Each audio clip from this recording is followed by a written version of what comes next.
リビンシーズン3が熱いだったんですけど、シーズン3が終わりましてシーズン4が始まりました。しんごきさんは前期見てないもんね。見てない。けど OK、 今からでもついていけるようにこれまでのあらすじをお教えしましょう。やったー。まずシーズン1基礎知識ですね。出会いを簡単におさらいします。本編のシナリオ4章から彼は出てきます。ナイスバディなモテモテ祭司として登場しまして、エイト君と秒で仲良くなりました。この祭司オリビン君笑っちゃうぐらい怪力で、もうこの時点でもうでかくて強い受けが好きっていう人はもうまず目がいくでしょう。まあでかいね、確かに。肩幅でっかい。はい。で、シーズン1、大まかにどんな感じだったかって言いますと、これ針山くんから見た、幻覚とか、嘘が含まれていますので、ちょっとそこはご注意ください。普通にシーズン1は穏やかでラブロマンス風だったんですね。どういうことかというと、このオリビンくんは、祭司なんですけども、祭司らしくなく、年頃のことをしたいというふうに思っていて、それを、エイトくんが見抜いて遊んであげるというか、欲望を解放してあげるっていうのが、わかりやすいテーマだったかなと。ここら辺は結構有名ですよね。結構ご存知かなと思います。なので、シーズン1の単なるおさらいではなくて、私がシーズン1でいいなと思ったところを紹介します。それはですね、家族関係の描写でした。オリビン君には弟と妹がいまして、そしてあまり折り合いの良くない父親がいます。オリビン君は父親のことを尊敬していて、好きっちゃ好きなんですよ、父親のこと。ですが、お父様がね、厳しくて、厳しいお父様の期待に応えたい気持ちと、応えられきれない思いっていう葛藤で、もやもやとして、オリビン君の方からかな、多分、溝を感じている。期待に応えたいけど、応えられきれてない気持ちで溝が生まれてます。で、それがですね、こっから全部幻覚の話しますよ。どうやら、弟と妹に接せられる父親のそれと、長子であるオリビンに対する態度が違うらしいんですよ。これは兄弟がいる方はきっとね、すぐ想像できると思うんですけども、長子っていうのは両親にとって初めての子で、どうしても子育てに気合が入ってしまうんですよ。喋り始めるのも初めてで、パパママって外で揉めてくるのも初めて、入学式も初めて、通信簿も初めて。子供本人だけじゃなくて、その両の親にとって初めてイベントだらけ。そうだね。だから両親も探り探りで自分たちの行動にもある種これでいいんだろうかという迷いがあるはずなんですよ。もちろん子にそういう迷いは見せませんけども、だからオリビンを気合い入れて育てた後に生まれてきた妹と弟、結構年離れてるっぽいんで、何歳離れてるかはちょっとわからんけど、年離れてるっぽくて、だから育てた後ですね、手がかからなくなった後生まれてきた妹弟、この子たちが遭遇するイベントって両親にとってはもう見ただらけ。なので、両親に余裕が生まれますよね。生まれますね。これがどういう影響を及ぼしてるかって言いますと、シーズン1のオリビン君はたびたびエイトに対して旅行に行ってみたいって思ってたんだよねみたいな気持ちを打ち明けるんです。行ったことないんですよ。これがですね、最初の SSR の触れ合いストーリーの中で、このオリビン君の妹と弟、そして両親は旅行に行ってます。うっそ、マジか。置いて、この聖堂の管理を長男のオリビン君に任せて旅行に行ってます。うわ、オリビンかわいそうって思うじゃん。私も思いました。でも、ちょっと思い出してください。ない話ではないじゃないですか、これって。まあ確かに。オリビン君が今25歳。オリビン君を育てるまでの25年と言わず18年間でもいいですよ。働き盛りだった両親も旅行に行きたいと思いつつ行けなかったんです。気合い入れてるから、長子に対して。そうだね。で、優秀なオリビン君が聞き分けも良くて、彼は大丈夫そうだなと信頼して、聖堂に置いてってるんですよ。親からすると。地元の人とも仲が良さそうに見えるじゃないですか、オリビン君モテモテで。で、親からの信頼って十分っていうのは、傍から見たらわかるじゃないですか。愛されてるよねって。わかるじゃないですか。だから、オリビン君が旅行に行ってみたいって言えば、それはね、聖堂を任せてますから、オリビン君に。難色を示すことはあるかもしれませんよ。でも、オリビン君が旅行に行ってみたいっていう気持ちを、この両親なら真剣に受け止めて、一緒に行こうやなり、行ってらっしゃいなり歓迎してくれるとは思うんですよね。私は。でも、オリビン君は、それは多分分かってたとしても、分かってるかどうかは分かんないけども、分かってたとしても言い出せないんですよ、オリビンは。長男やん。そう。これが、この気持ちが、オリビン君が、このシーズン1、シーズン2、シーズン3で、この至るところで見せる、持ってる枷なんです。言い出せない。オリビン君は好かれたいから、周りの人に自分のことを好きになってほしいから、言い出せないっていうのが、これオリビン君の枷なんですね。っていうのは、ごめんなさい、私の妄想です、これが。でも安心してください。これシーズン1のラストで、エイトからの、親友としての愛に少し心が強くなったオリビン君は、父親とのわだかまりを解消したいっていう風にエイト君に告げます。で、その時にエイトが隣にいてくれたらな、みたいなのをエイトに言うんです。実質父親に恋人を紹介、ご挨拶やるね。実質ご挨拶するよという宣言をしたんですね。だから、オリビン君の中では、この問題はシーズン1の中ではポジティブに変わりました。よかった。よかった。これよかった。これが、まあ、うんオリビン君も、そもそも親の愛を感じてるから、こういう風に変われたのかなと考えたね。うんうん。という風に思います。うんうんこの描写が良かったのと、愛しい家族に対しての描写。うんうんうんうん。よかったな。まあ、確かに。そうですね。ごめんなさい。こんな話より、触れ合いの話の方が聞きたいですよね。どっちも聞きたいよ。どっちも聞きたい。これですね、シーズン1のオリビン君は、受けとしても模範生です。ウェーイ。しとやかに恥ずかしがりながらも、素直にエイトにしてほしいことをおねだりできます。おー。もちろんね、普段からちょっとポワポワっとお花畑の妄想はしてるんですけど、触れ合いが始まってしばらくは、ちゃんとエイト君とコミュニケーション取って恥ずかしがってるんですよ。ちょっと気持ちよさが押し寄せるとですね、もういいかみたいな感じで本性が出てくるっていうか、恥ずかしさを乗り越えた段階がオリビン君にあって、周りなんて見えてないぐらい触れ合いに集中する様子が見えます。スイッチ入っちゃったみたいなね。ほうほうほうほうほうほう。これシーズン1通してこの描写は結構出ます。はい。シなるほーズン1どなるほどで一押し、春山くんがおすすめするのは、クライマス祈りオリビン5部屋目。祈りオリビン5部屋目。そう、特に5部屋目。 5部屋目。これはね、まずね、シチュエーションが神で、ちょっとね、高度な遊びをしています。高度な遊び。これ言っちゃおうかな。体を窓ガラスに押し付けて触れ合いするんですが、やば。エッチじゃん。聖堂の1階の窓ガラス。ほうほうほうほう。聖堂のでっかい窓ガラス。お気づきですか、信号機さん。これ、1階の窓ガラス。人から見られるんじゃって思いませんか？あ、まあ確かにね。外から。一番見やすいっちゃ見やすいよね。そう。みんなが集まる聖堂ですよ。うんうん。これはですね、ガラス自体は、まあ、特殊な作りでして、外からは見えない。うん中からは外の景色を見えるっていう、まあ、いわゆるマジックミラー的な。エッチな境界だね。こういうガラス自体は、まあ、今言った通り現実にも存在しますよね。ここでエイト君の職人技が光ります。外の人にバレてる風プレイをやるんです。エイトくん、役者だね。ちょっとややこしいと思うんだけど、バレてないよ。見えてないけど、バレてるよ風プレイをするんです。で、やば。このオリビン君も、このオリビン君が管理する聖堂ですから、うんうん。外から見えないことは当然理解してます。まあそうだね、確かに。そう。それを分かってても、これがね、臨場感ありまして、おー。覗いてる俺たちドキドキすること間違いなし。あ、ドキドキするわ、それは確かに。触れ合いのシナリオはどれもエッチで素晴らしいんですけども、この没入感においてこの5部屋目の右に出るものはないです。これ本当におすすめ。没入体験をしたい方はぜひ復刻時に取りに行ってください。素晴らしい。そしてシーズン2に参りますよ。うん。シーズン1のラストから結構日が空きます。うん現実的な時間で半年。だいぶ空いたな。そう。半年近くオリビン君のピックアップはなくて。そしてシーズン2どういう始まりかというと、衝撃の開幕。おー。まず、シーズン2の見どころ、テーマとしては深み。シーズン1は平面的な幸せについてこう描写したような感じでした。うん。でこのシーズン2は縦に掘りますよ。うん。シーズン2開幕すごかったの。これはね、魔法学校イベントなんですけども、うん。触れ合いとかじゃなくてイベントストーリー。めっちゃよそよそしくて、ぬかにがね、2年目からイベントシナリオのギアが上がってたので、このイベントの前々からちょっと込み入ってるシナリオとかはやってたんですけど、それを分かってても、いきなりあの優しいオリビに冷たくされるっていうのが、もう衝撃で、そんな冷たくされたん？そう、この写真の通りなんですけども、魔法学校の先生やってるんですけど、エイトに対してね、大魔法使いさん、あなたの言っていることは僕には分かりかねます。では忙しいのでこれでみたいな態度取られるんですよ。そんな態度するんですか？そう、そんな態度取る。もう他人行儀。これね、ちょっとね、春山くんの頭を誰かに覗かれてるんじゃないかっていうぐらい、性癖に刺さっちゃって。刺さったんだ。逆に？なぜイベントでこんな冷たい態度を取られるかって言いますと、ミッションのためなんですけど、ちょっとこれ詳しく言わせてほしい。イベントの話になってるけど、ちょっと詳しく言かせていただきます。はい、学校にカルトがはびこってるんですよ。で、オリビン君は代理教師として入った際に、カルト集団の内部に入ってリーダーを探るというミッションを任されているんです。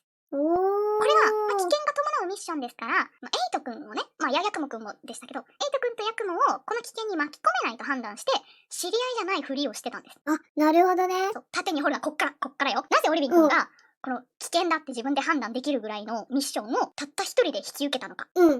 正義感じゃないのとか、優しいからでしょとか、強いからとか、この学校の OB だからとか、で職業祭司だからとか、もちろんね、これ全部理由に入ると思います。でもね、これね、信号機さん、本編シナリオ4章の出来事を覚えておいででしょうか？ 4章の出来事。この祭司、教えてください。祭司になりたくないと言って、祭壇に魔獣が寄ってくる薬をまいて、聖堂を破壊しようとしていたことを思い出しましたか？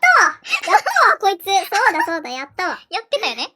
実は祭司、その反抗期の出来事をかなり反省していて、ここで。あらー。それの贖罪の意味も込めてミッションを引き受けたんですというか、これはもう春山くんの妄想かもしれないが、オリビンくんはその話も出しました、イベントで実際。オリビンくんはここでもう危険だとか関係ない。僕はそうしなきゃいけないと。これね、ちょっとね、信号機さん気づいてないかもしれないんですけど、聖堂を破壊しようとしたことって誰にもバレてないんですよ。バレてなかったな、あれで。祭司のせいだったことが誰にもバレてない。エイトだけが知ってる。エドモンドすら知らない。マジか。やるな。だから、オリビンって、贖罪する機会がないんですよ。この制度を破壊しようとした人を危険にさらしたことについて。確かに。誰にも責められてない、そもそも。うんうん。悪いことしたのに。オリビン君は、これね、すごく悩んだと思います。他人に対して罰してほしいっていうのは、もうエゴじゃないですか。今から、あれは僕でしたって告白するのも野暮ですよ。だから、オリビン君は贖罪として、危険なことを厭わず、こうやってね、ミッションをやるんです。人を助けようとするんです。多分4章の出来事がなくても、このオリビンの性格なら同じことをしたんだろうなとは思います。ただね、その、動機となってしまったその心ですよ。これが縦に掘ってるんですよ。オリビンを。おー、縦に？そう。で、シーズン2では他にも、この後の触れ合いやイベントでも、真面目で優秀なオリビン君が、思春期時代、どんな悩みや怒りを抱えていたのか、というようなシーンが見えたりしました。で、過去の陰りというのが、4章のことだけではないということも明らかになります。そうした清廉潔白化に見えたオリビンの隠された過去が、このシーズン2では見えたんですね。シーズン2のオリビンの深みが伝わりましたでしょうか。まあね、これもね、シーズン2の触れ合い聞きたいですよね。こちらもパワーアップしております。シーズン1はおしとやかでしたが、すごいぞ。今度のオリビンは我慢が効かない。エイトという、友人、セフレとは言いたくないんですけど。寝技の相手ができたオリビン君は、寝技ってやば。大胆になりました。大胆。慎吾木さんも知っての通り、エイト君は素直になる理由を作ってあげるのが上手ですよね。ですね、はい。そう。まずはエイト君から誘うじゃないですか。はい。で、それにオリビン君が答えてくれる。で、オリビン君って触れ合いが結構丁寧で、エイトから出されたスウェーデンを一粒残らず平らげます。すげえ。誘ってるのはエイト君なんですけども、食いっぷりが気持ちいいのね。シーズン1から、結構その気はあったんですけど、シーズン2ではちょっと予想を超えてきました。シーズン2中盤からついにオリビン君から誘い始めます。あ、そうなんだ。エイト君が煽る間もなく。マジか、誘うんだ。そう、エイト君がちょっとたしなめるぐらい。そんなに？そう、エイトがたしなめるぐらい。エイトがいや、マジほんとそれ。エイトがってなるわ。エイト君ももちろん関係するタイプなんで、ガチたしなめではないと思いますけど、たしなめがちょっとありました。すごい。オリビン？はい、で、シーズン2のおすすめは、銀弾オリビン。これは、触れ合いのプレイ内容が欲張りセット。で、2部屋目と5部屋目、両部屋とも色物です。で、ぐいぐい行くオリビンが気になる人は、ぜひ取りに行ってほしい。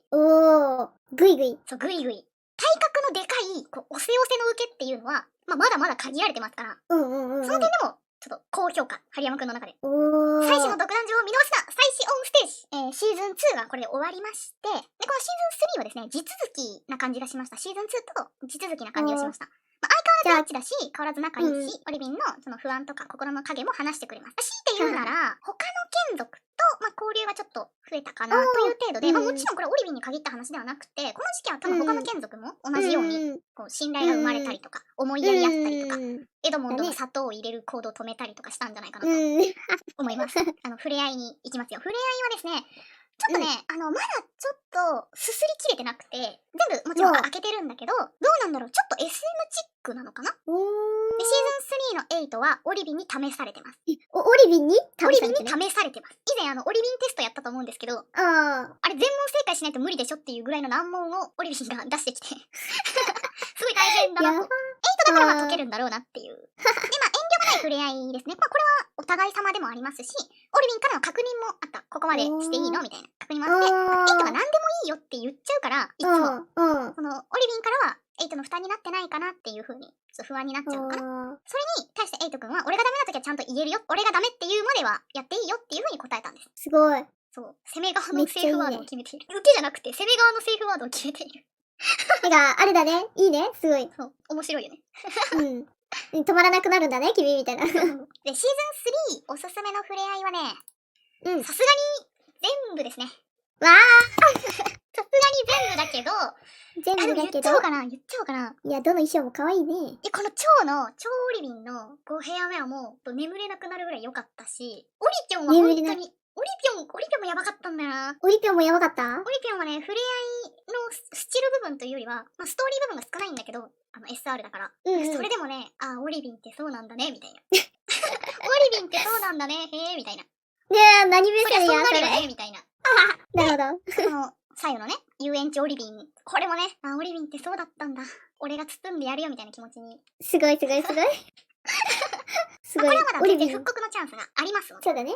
これはね。これは3種類とも全部。いきますよ、これは順当に。はい、そして、シーズン4ちょっと入っちゃったんですけど、この、ちはいょっとスライド作ってる時はまだシーズン4入ってなくて、オリビンくん、このシーズン3までまだ恋してません。おう。自覚がないだけなのか、本当に恋心がないのかすら、まあ、シーズン3の終盤時点では分からなくて、ボーイズラブではないよね。恋してないから。うん愛情はあだねったかもしれない。ボーイズラブではない、ボーイズなんちゃら、今の時点は。ボーイズなんちゃら。どういうことかというと、オリブロマンスビンにはまだ8じゃなきゃダメだっていう理由がないように見えるというか。おー、なるほど。そう。でそれがですよ、シーズン4、もしや恋が始まるのではないかと。おう、つもいにしかすると、もしかすると。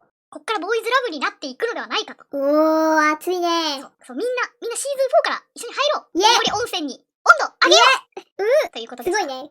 そして、これからの恋が楽しみですね。ちょっとシーズンの話はここで終了なんですけども、ちょっとね、話したいことがあって。ふんふん。オリビンを語る上で外せない要素っていうのがあって、うん。モブとの関わりなんです。これちょっとどうしても話したくて入れたんですけど、オリビンと関わるモブ、アイラ、ベラ、バーニーというモブがいます。ネームのモブがいるんですけども、いたんだね、そんなモブ。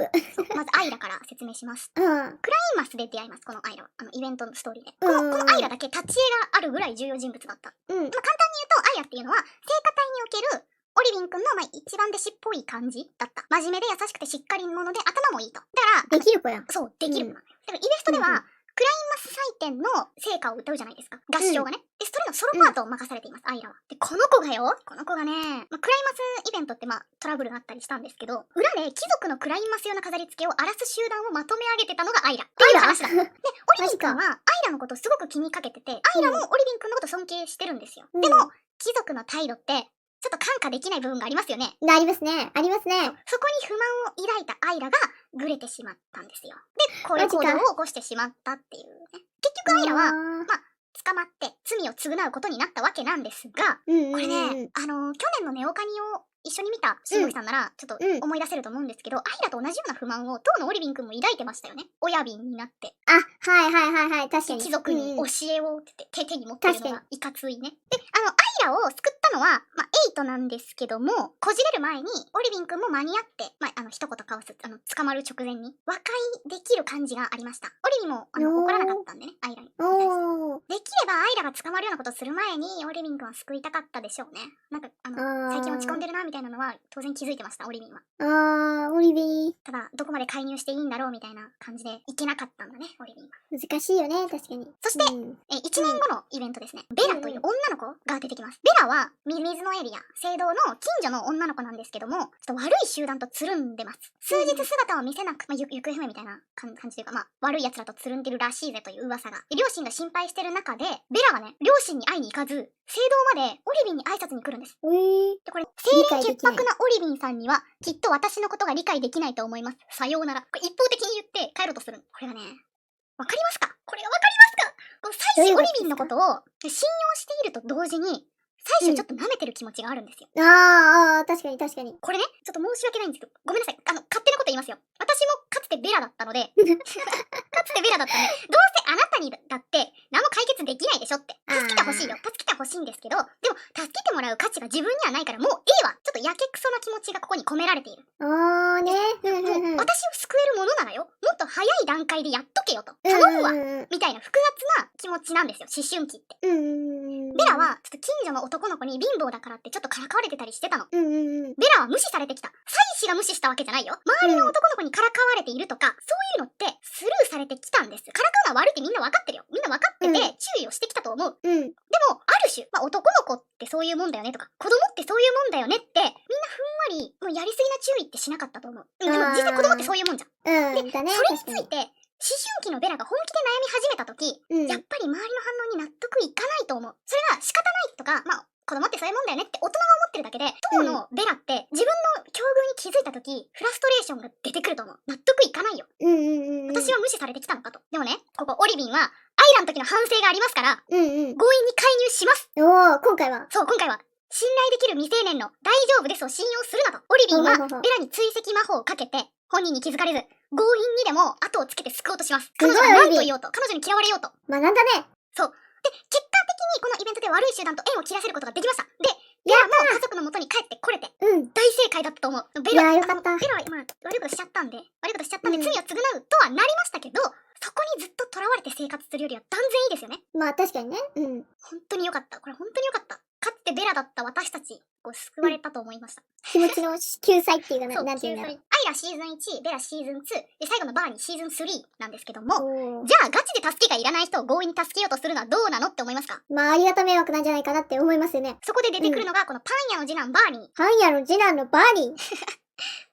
あれだ、超オリビンの時のイベント、原野町でしたっけ？なんかそういう歌舞伎町的なそういう街が出てきましたよね。で、このバーニー、お酒を出すようなところで働いてるので、未成年ではないと思うんですけども、はっきり言われてないからわかんないけども、オリビンは彼を幼い頃から知ってるらしいです。すげえ顔広。で、オリビンは25歳だから、うん。オリビンより年下なのかなと想定してるんですけど、かつておとなしい性格だったっていう風にオリビンがエイトにバラすんですけど、そしたら不安になりませんか？ベラのようにここにいたくないのに囚われているのではないかって。もともとおとなしい性格だったのに、こんな派手な街でお酒売るような店で働いてるの。大丈夫？確かに。オリビンは困ってないって踏み込みます。うん。で、最初は、いや、大丈夫ですよってバーに言ってたんですよ。うん。でもオリビンが結構踏み込んでくるんで、ついにグイグイ。借金をして働かされていると打ち明けます。あ家族の元に帰りたいから、解放するように店長に掛け合ってほしいって泣きつかれるんです。おー、バーニー。そう、このバーニーを、かわいそうに思ったのか何なのか分かったって言ってオリビンが引き受けると、そしたらですよ、このバーニー、オリビンとエイトを部屋に閉じ込めて媚薬酒持って、他の客にその様子を干渉させようとしている。やるな、バーニー。どうした？やばない？善意につけ込んだもうひどい悪事。それで、それは、金持ちしようとしてるんだ。なるほどね。そう、干渉させて、イチャイチャどころではない様子を干渉させて、お金を取ったり、ね、さらにお酒を売ったりみたいなのをしようとしているんですよ。バーニーって困ってなかったんです。マジか、バーニー、パン屋の次男。困ってオリビンない。の助けなんて必要なくて、最初の好きでここにいるんです、全然苦じゃないですって言ってたのが本当だったんです。うわ、マジか。やば。いや、本当に本当だったかどうかちょっとわからないですけど、バーニーが言ってるだけなんでわからないけど、でもバーニーは助けを突っぱねたってことは確かなの。で、それに気づいたエイト君が怒って、こんなとこ出てくぞ、閉じ込められてるんだけど、強引にね、ドア破って出ていくんですけど、オリビン君って冷静なんですよ、この時。助けなんかいらないって言うならそれでいい。困ってる人がいないなら本望だと。うわ、これを神父やん。そう。マジで。よかった。病気の妹はいないんだね。の精神。うわで、これはいいことだっていうの。助けがいらないなら突っぱねてくれる。これいいことだって、オリビン言うの。ちょっとね、もうこのシナリオ出て半年経ちましたけど、俺許せねえよ、バーニーのこと。許せねえか、まだ。で、オリビンが正しいっていうのもわかります。正しいと思ってます。オリビンの対応が。困ってる人はいないなら、それでいい。本も正しいと思ってる。で、だから、こっちの強引な善意で助けなんていらねえよ、バーカって言われて、それで怒るのって、エゴの度が過ぎるって自分でも思ってる。オリビンは優しさを、あだで返されても怒らないからいいですよ。でも、ハリヤマくん怒っちゃうかもなって思っちゃったの。なるほど。で、このバーニーを許せないけど、そのバーニーを許せないって言ってる、そういう自分勝手な自分を許せないの。難しいな。そう、バーニーを勝手に強引に助けようとして、バーニーに助けいらねえバーカって言われて、カチンってくるのって、そういう自分が許せないなって、ちょっとハリヤマくんが思ってて、それを分かった上で、その全てを分かった上で、やっぱり許せねえよって思ってんの。はい。ニューカーニバルってそういう道徳のゲームです。趣旨変わった。はい、これね、またね、オリビンくんに関わるネームのモブが出てくるのも楽しみにしていますし、触れ合いもね、ちょっと恋なんかっていうのも楽しみにしております。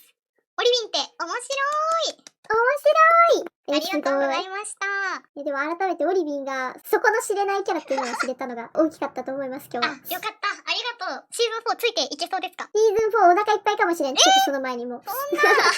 いやでも全然ね、キャラデザ結構派手めなものとか多いもんね、オリビン。結構可愛かったりするしね。そうだよ。今回デザインとか衣装とか省いたんで、全然まだ見どころたくさんあるんで。だね。衣装だけでもできる。これから注目していただけたら